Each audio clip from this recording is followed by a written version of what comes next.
Bien.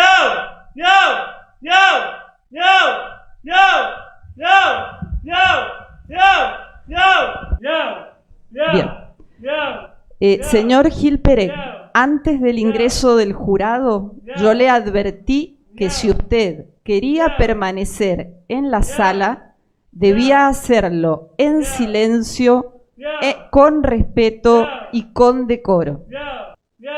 Il se prenait pour un chat, littéralement.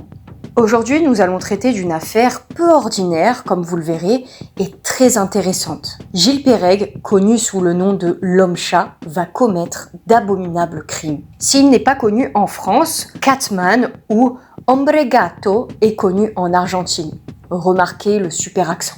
Et c'est un des cas les plus étranges et dérangeants que je connaisse. Et vous verrez qu'après vous avoir fait le récit de cet homme brisé, vous aurez beaucoup de mal à vous faire une opinion tranchée. Hey guys, j'espère que vous allez bien, ou mieux plutôt, parce que ça s'est rafraîchi et franchement, ça fait du bien. Je suis Nathalie Cat, pour ceux qui ne me connaissent pas, je fais des études de criminologie, car les rouages de l'esprit et la psychologie, ça me passionne. Et tenter de décortiquer l'esprit humain, c'est aussi mon truc. Alors si c'est ton cas aussi, n'hésite pas à nous rejoindre. Je présente une ADJ, affaire du jour, toutes les semaines. Et plus on est nombreux, et plus l'algorithme présente mes vidéos au plus grand nombre. Et ça, c'est super. Et ça m'encourage grandement à poursuivre mon travail. C'est un petit geste qui aide énormément les créateurs de contenu, alors n'hésite pas. Et abonne-toi, sinon Poupie viendra te menacer au beau milieu de la nuit.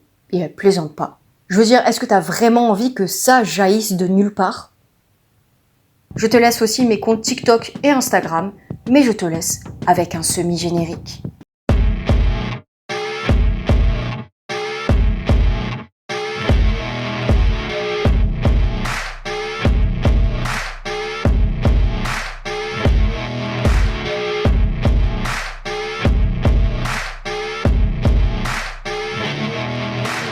Gilad Seroussi Pereg ou Nicolas Gil Pereg est né le 16 avril 1981 à Petah Tikva en Israël. Gilad n'a pas pris le nom de son père car ce dernier l'a abandonné ainsi que sa mère Piria Seroussi et ses 4 frères et sœurs. On peut noter que Gilad est un prénom hébraïque qui signifie joie éternelle, ce qui va contraster fortement avec la tristesse de cette histoire. Gilad, qui a manqué d'un père, va être très proche de son grand-père, qui va très rapidement devenir une figure paternelle pour lui. Et ceci va être très important pour la suite de l'affaire, car en 2006, il va malheureusement perdre son grand-père. Et à partir de là, Gilles, ou Gil, qui a alors 25 ans, va changer radicalement de comportement. Il développe alors un trouble de la personnalité qui ne sera malheureusement pas diagnostiqué. Mais Gilad est un homme extrêmement intelligent, il a d'ailleurs 180 de QI. On rappelle que Einstein c'est 160 de QI, comme c'est communément admis, et le QI moyen s'élève à 90 à 100. À seulement 24 ans, il est ingénieur en électronique à la Technion, qui est l'Institut israélien de technologie. Si avant la mort de son grand-père, il avait plutôt un comportement normal, il change radicalement avec le deuil de ce dernier. Les ordures commencent à s'accumuler chez lui et il commence à développer un comportement antisocial. Indécent, il harcèle et il commence à courir tout nu dans son campus. Ses études supérieures vont donc en pâtir, tu m'étonnes. Parallèlement, Gilad pariait énormément, donc il va accumuler les dettes et sa famille se rend compte à partir de là qu'il avait besoin d'aide. Il était temps. Gilad souffrait en fait de schizophrénie et de paranoïa. D'après ce que j'ai pu lire, il harcèle les gens, détruit des propriétés et outrepasse les ordonnances du tribunal. Il commence à avoir énormément d'ennuis avec la police. Il décide donc par conséquent de s'enfuir ailleurs et très loin. Le 15 décembre 2007, Gilad met le cap sur Mendoza en Argentine, le cœur de la région viticole de l'Argentine, célèbre pour ses Malbec et autres vins rouges. Ses nombreux bodegas, donc caves, proposent des dégustations et des visites, et la ville possède de larges rues verdoyantes bordées de bâtiments modernes et art déco, et de plus petites places aux alentours de la Plaza Independencia, où se trouve le musée souterrain Museo Municipal de Arte Moderno, consacré à l'art moderne et contemporain, selon Wikipédia. Il dira plus tard qu'il avait fui Israël non pas parce que sa famille voulait le mettre en hôpital psychiatrique, mais parce que son pays l'avait trompé et trahi par rapport à son service militaire, même s'il n'y a aucune preuve que Gilad n'ait jamais été soldat, même s'il y a beaucoup d'articles qui le mentionnent, il a en fait été jugé inapte au service militaire. Quand il arrive en Argentine, ses voisins le voient comme un top modèle européen, mais il se comportait de façon très étrange. Et on va beaucoup le dire tout au long de la vidéo, vous le verrez. Par exemple, il portait tout le temps la même tenue. Il a un jour demandé à ses voisins si cela ne les dérangeait pas qu'il installe une caméra de surveillance afin d'observer la rue. Il disait aussi à tout le monde qu'il venait de Norvège, ce qui était faux, et qui s'appelait, attention, Floda Relti. Alors regardez bien le nom qui s'affiche à l'écran. Est-ce que ça ne vous fait pas penser à quelque chose? Parce que si vous prenez les lettres à l'envers, ça fait Adolf Hitler. Oui, il disait à tout le monde qu'il s'appelait comme ça. Il prouve même ses affirmations à l'aide de faux passeports. Oui, je m'appelle comme ça, je m'appelle Adolf Hitler à l'envers et je viens de Norvège. Pas top. Gilad vivait aussi dans une maison qu'il avait construite lui-même, et peu à peu, son aspect physique va changer radicalement, tant en fait il ne prenait pas soin de lui. Il maigrit énormément, vu qu'il se nourrit exclusivement de compléments alimentaires. Ses voisins le décrivent comme un homme solitaire et étrange qui traînait sur lui une odeur nauséabonde.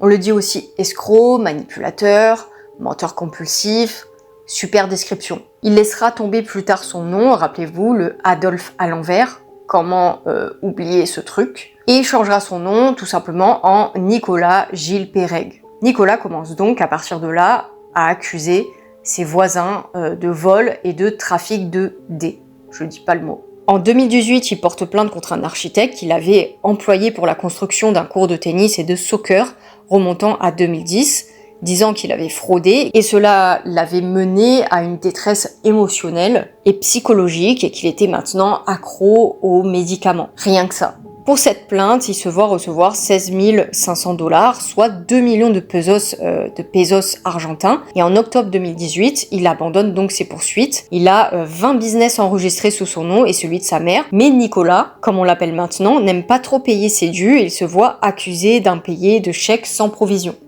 C'est pas bien Nicolas. Sa propriété a été évaluée à 270 000 pesos, donc ça fait environ 2300 $, c'est pas beaucoup. Et elle va être perquisitionnée de nombreuses fois pour cause de trafic d'armes et de possession d'armes à autorisation restreinte. Et même s'il avait de l'argent, Nicolas vivait dans le dénuement total. Par exemple, il n'avait même pas l'eau courante chez lui, ni l'électricité. Tout était négligé avec de la saleté de partout. Il n'y avait pas de WC, donc Nicolas urinait et déféquait à côté du matelas qui lui servait de lit. Il n'y avait pas non plus de salle de bain, donc il utilisait le tuyau d'arrosage d'un cimetière voisin. Un peu glauque. Tu prends ton bain à côté des pierres tombales.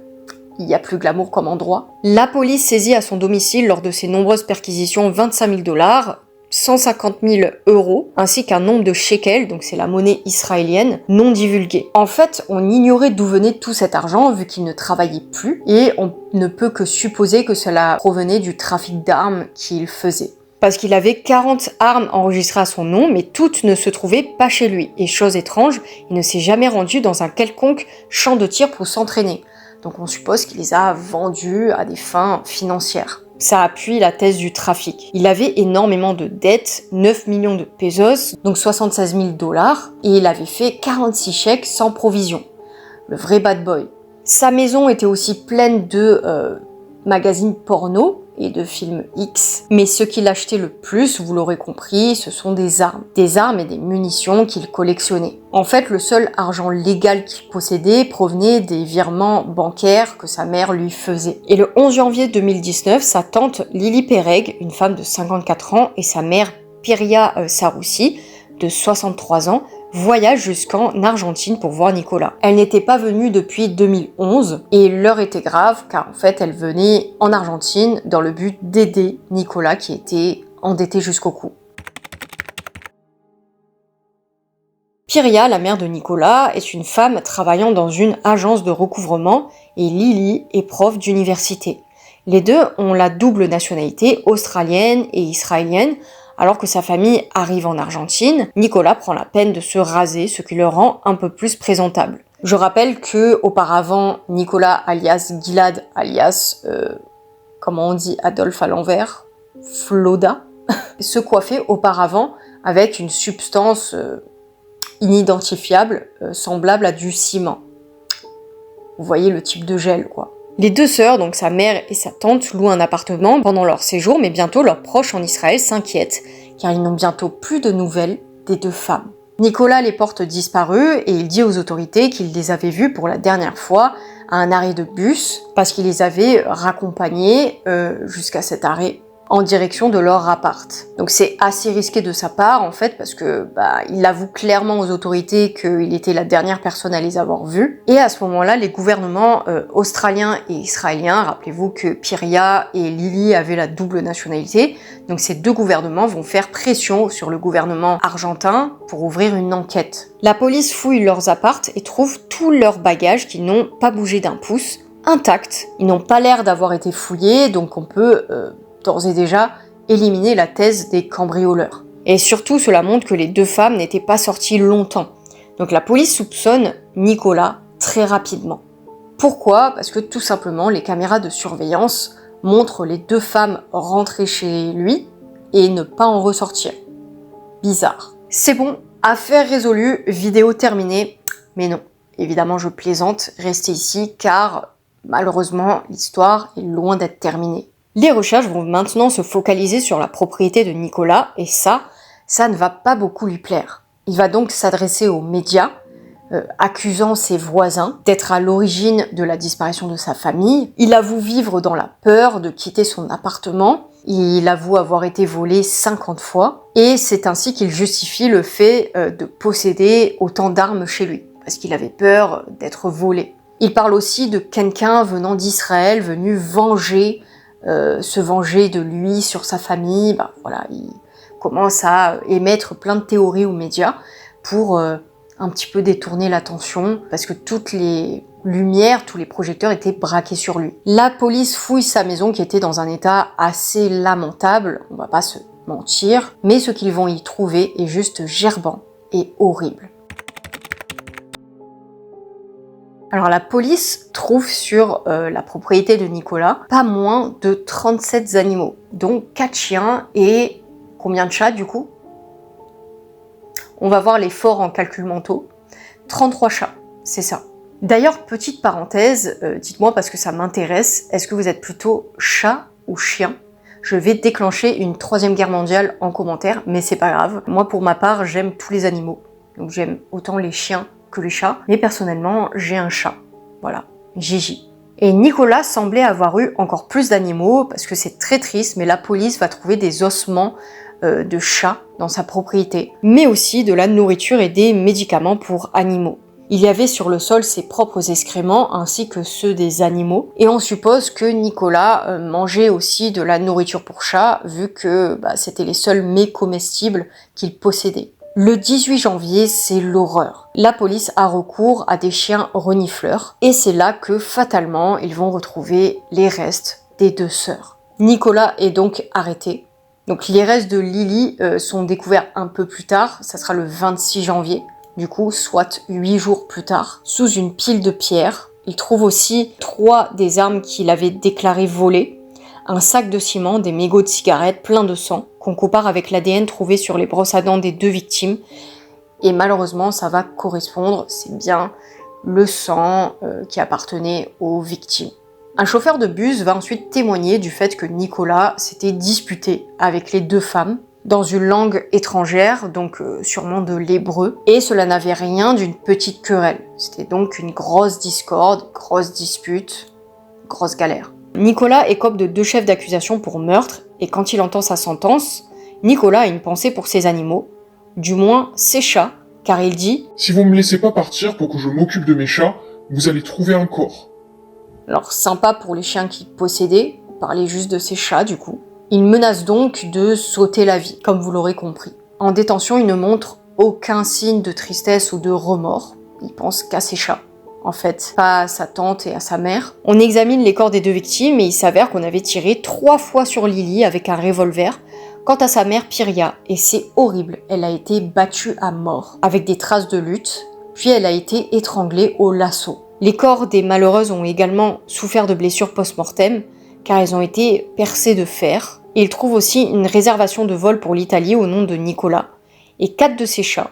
Il allait laisser le reste de ses chats en Argentine. Un vol qui sera bien évidemment annulé. L'accusation pointe le fait que le meurtre était prémédité et que le mobile était l'argent au vu des dettes de Nicolas. Et Nicolas est placé sous surveillance, comme on pourrait dire ça, le nom en S, sous surveillance de S, en prison, où de nombreux psychologues et psychiatres viennent lui parler, ou plutôt pour tenter de le faire parler, parce que Nicolas a entamé une grève de la faim. Pendant 4 jours, il refuse d'avaler toute nourriture. Pendant ce temps, l'enquête avance et on découvre qu'avant l'arrivée de Piria et Lily, Nicolas s'était procuré une nouvelle arme en disant que ça le rassurerait contre les voleurs. En prison, son comportement ne s'améliore pas, ainsi que sa santé mentale. Il réclame 10 de ses chats dans sa cellule et demande à voir la dépouille de sa mère, ce qu'on lui refuse. Les corps avaient en effet été envoyés en Israël, mais pas les chats parce qu'ils présentaient un risque sanitaire pour le service funéraire. Du coup, on les avait fait adopter. Malgré tout, la famille de Nicolas, donc ses sœurs, disent qu'elles ne le détestent pas et que la haine serait malsaine.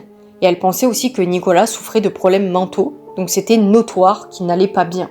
Le procureur argentin pensait cependant différemment et l'a jugé sain d'esprit. Il a été traduit devant un juge le 19 février 2019 et le juge révèle qu'il se comportait de façon très étrange et agissait de façon excessive à la moindre question la plus simple.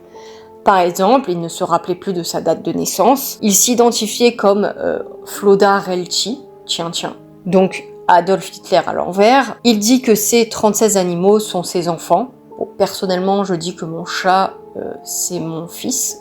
Donc pour cette partie-là, je trouve rien de choquant.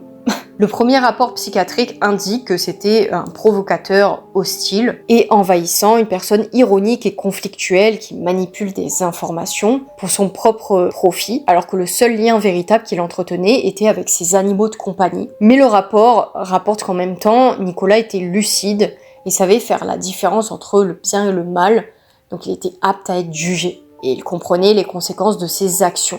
La famille demande d'ailleurs à ce qu'il reste en détention avant son procès, alors que la défense demande à ce qu'il soit transféré en house arrest. Ça veut dire qu'il serait en détention à la maison.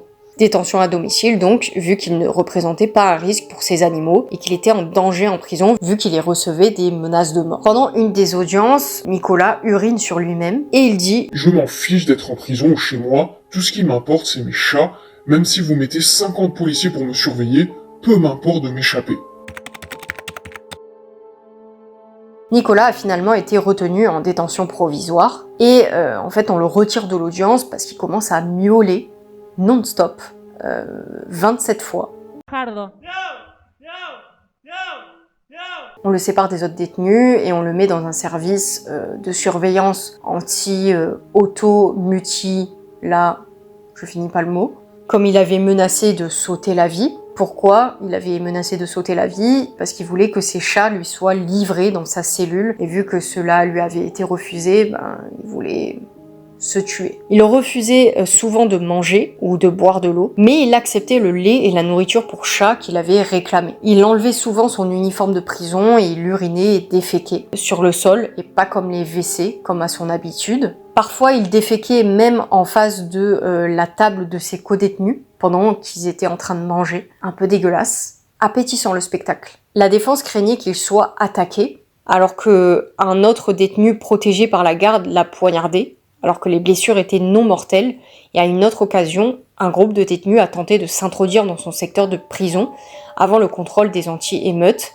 Et bientôt, le public pourra être témoin du comportement de Nicolas en prison, car une vidéo est disponible. Cette vidéo montre Nicolas tout nu, qui siffle et grogne face caméra comme un chat.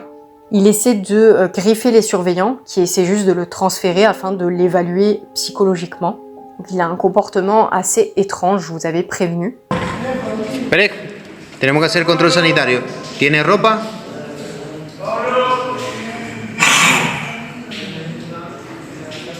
¿No tiene ropa? Pérez, control sanitario.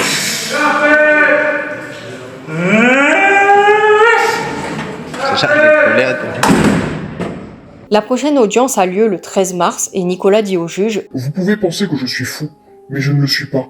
Je me vois comme un humain, mais je suis un chat. J'ai 37 enfants et je veux savoir comment ils vont.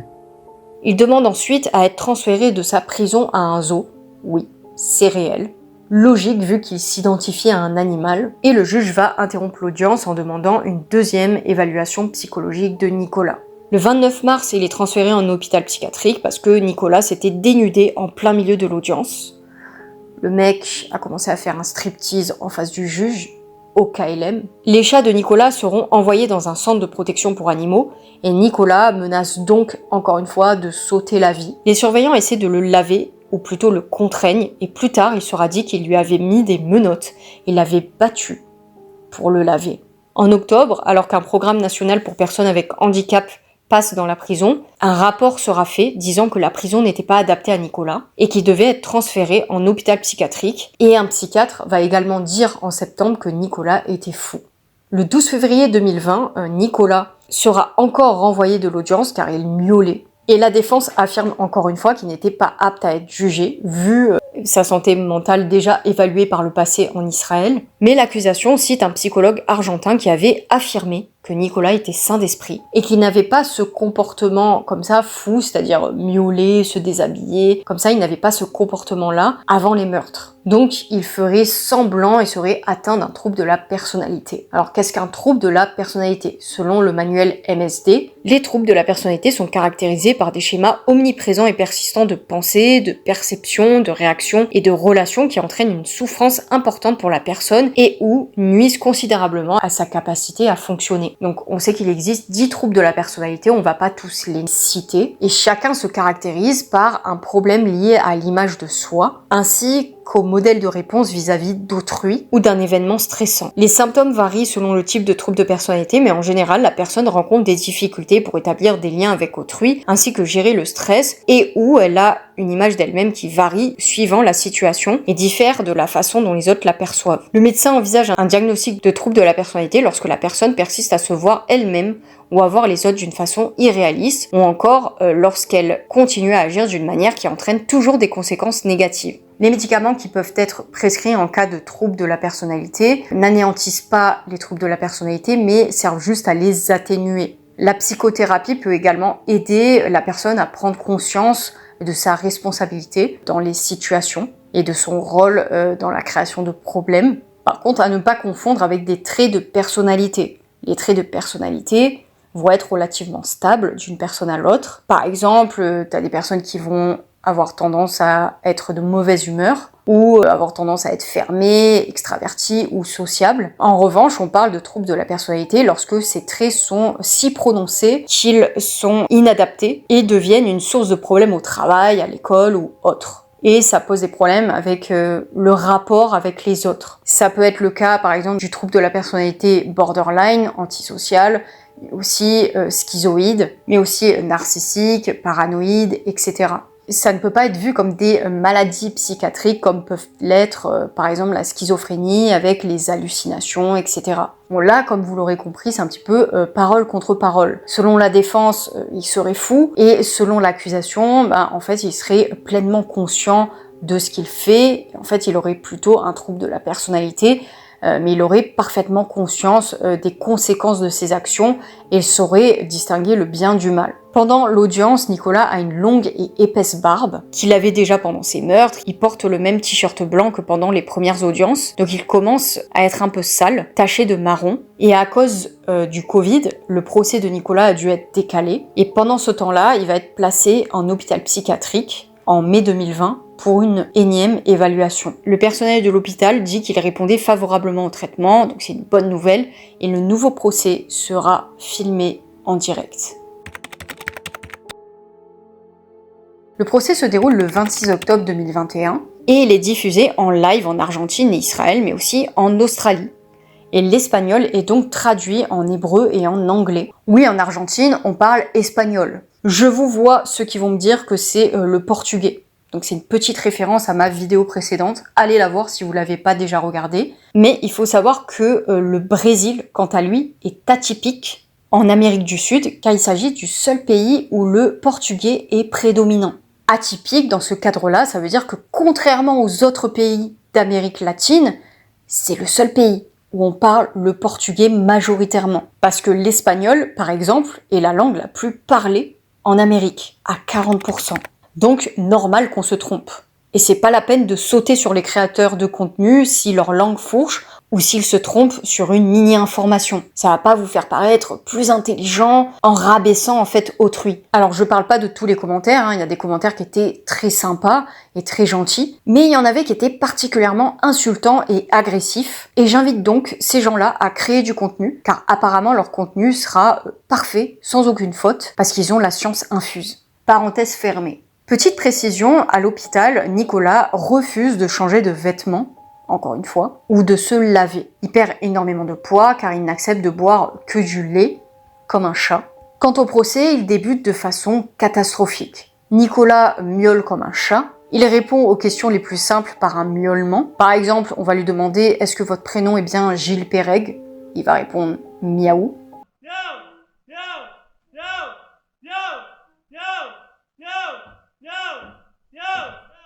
Si usted no hace silencio, lo voy a tener que sacar de la sala, señor Gil Pérez. On l'avertit qu'on pourrait très bien l'expulser de la salle s'il continuait à miauler. Et Gilles va répondre par un énième miaou. Les témoignages à la barre vont être accablants, y compris celui d'un père et de son fils qui tenaient un atelier de mécanique et qui disent avoir entendu 2 femmes crier, puis des tirs. Puis des voisins témoignent en disant que Nicolas n'avait jamais agi comme un chat avant les meurtres. Donc tout ceci ne serait que du cinéma. On interroge aussi les propriétaires du magasin d'armes à feu sur le comportement de Nicolas. Ils révèlent qu'il agissait toujours de façon étrange, il était négligé et il payait toujours en cash qu'il avait dans un sac en nylon. Mais ils soutiennent fermement le fait qu'il n'était pas fou. Ensuite vient l'avis des psychiatres, ceux qui nous intéressent, et ils disent que visiblement il ne vivait pas normalement, il vivait dans l'équivalent d'un dépotoir, au milieu de ses excréments, avec des animaux à foison. Il formait même des symboles sur les murs avec ses propres excréments, dégueulasse. Il avait aussi le diagnostic de schizotypique. Donc un trouble de la personnalité schizotypique se caractérise par un inconfort intense et omniprésent envers les relations interpersonnelles et une capacité réduite à les établir ou les entretenir par des façons de penser et des perceptions déformées, ainsi que par un comportement excentrique, étrange.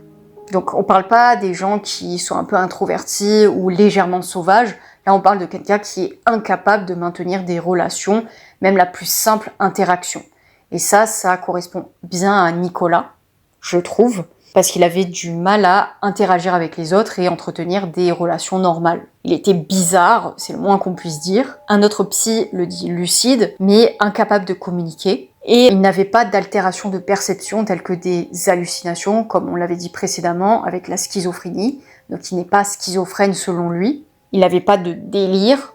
Et des professionnels l'ont évalué en équipe de 2 à 4 heures. Et ils disent qu'il distinguait le bien et le mal, et qu'il était lucide. La défense contre cela en amenant des analyses passées de Nicolas lorsqu'il était en Israël, et un psychiatre d'Argentine va contrer ce qui a été dit par ceux disant Nicolas normal, car ce psychiatre va diagnostiquer Nicolas comme souffrant de paraphrénie, et a déclaré qu'il a l'impression d'être un chat, et il a des illusions et un trouble de la pensée. Donc la paraphrénie, c'est une pathologie dans laquelle le jugement critique est altéré, du coup il est incapable de distinguer le bien et le mal, selon lui. Nicolas a ensuite été autorisé à parler, et durant le procès, il a tout nié en bloc, il a nié avoir tué qui que ce soit. Il dit que sa mère était toujours en vie, d'ailleurs elle venait lui rendre visite pendant la nuit, en lui disant qu'elle avait été kidnappée, et elle lui demandait de venir le sauver.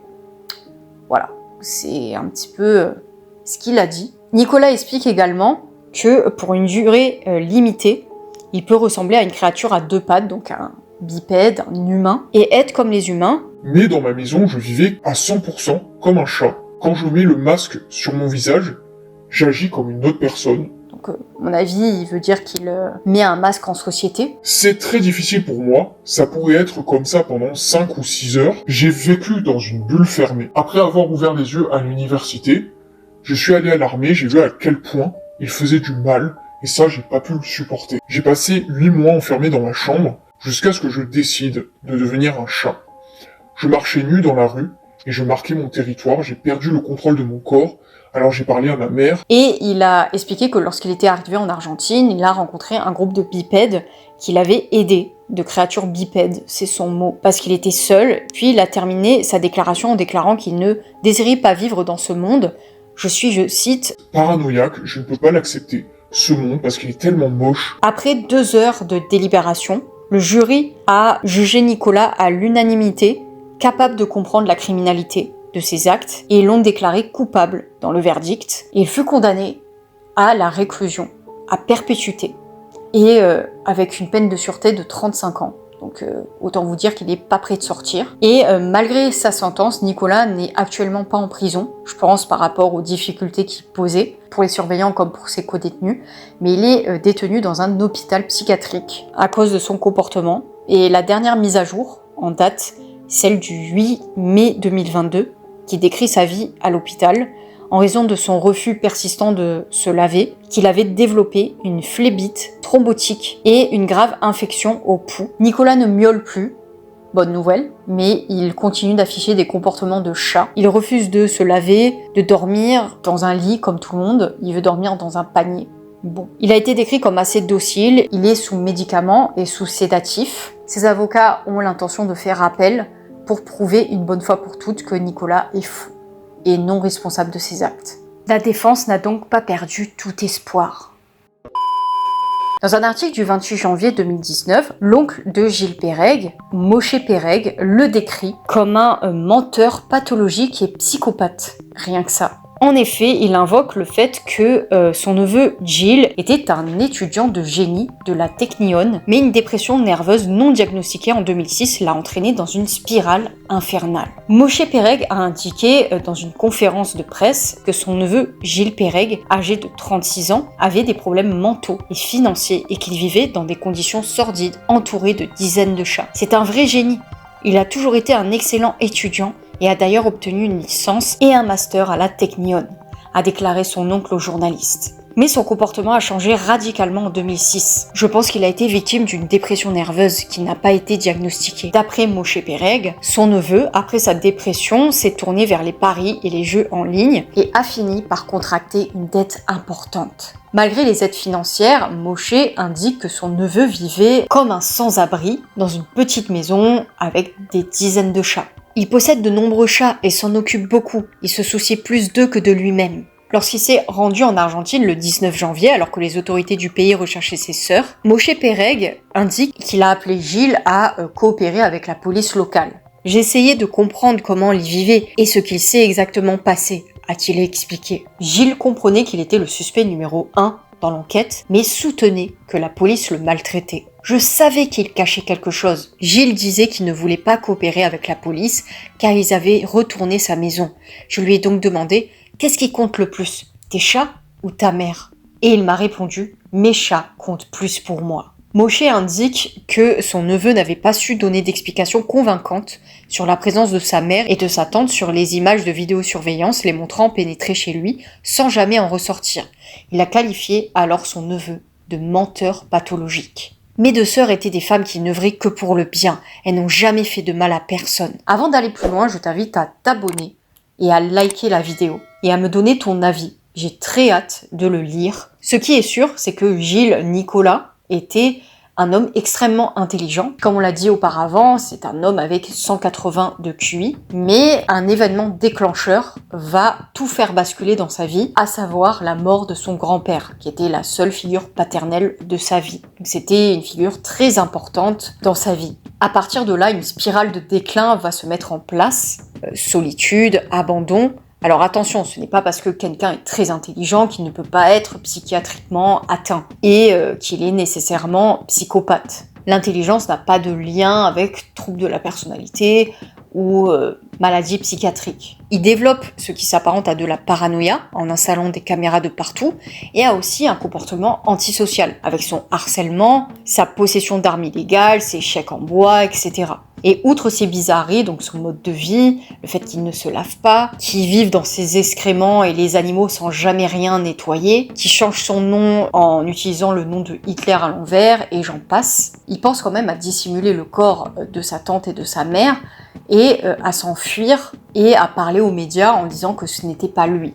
Il s'est également enfui d'Israël pour ne pas être enfermé, donc il est conscient de ses actes. Et quand il parlait aux journalistes, je reviens sur ça, aux médias, il parlait de manière totalement normale, hein, il miaulait pas à ce moment-là. Les gens ont également dit qu'il ne se comportait pas comme un chat avant les meurtres. Donc serait-ce une stratégie pour se faire passer pour fou?